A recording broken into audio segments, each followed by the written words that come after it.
I mean, this was my first year, and I already know that I'm coming next year because the people here are connected.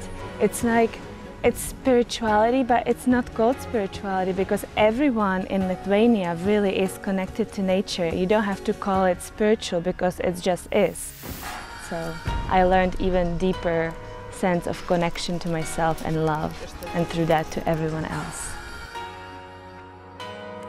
To me, Masters of Calm is a festival that is so magical because of the location and the amount of people that are really awake and lit up and ready to take on all of this amazing consciousness transformation experience.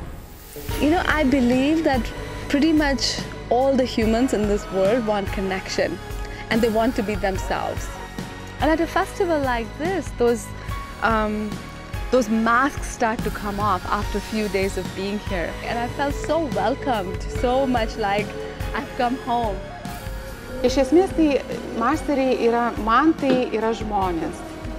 Žmonės ir santykiai. Ir juk tame ir yra ta didžioji laimė. Būti nuostabiuose, praturtinančiuose santykiuose. Tai va čia mes tarsi galim kaip įgriūti šitą mokyklą, pasimokyti čia viso to. Nu ir neškime tai tolyn. Neškime tai tolyn, o to žmonės mes sutiksime dar ne vieną ir ne du kartus. O jie tuo ir laimingi, kad gali būti laisvi, nesustatyti kažkokius tai rėmus. Bet tai yra atostogos, ar ne atostogavom? Atostogos. Mes atvažiavom atostogauti. Ir 1, 2, 3. Viskas begalinis dėkingumas, toks jausmas.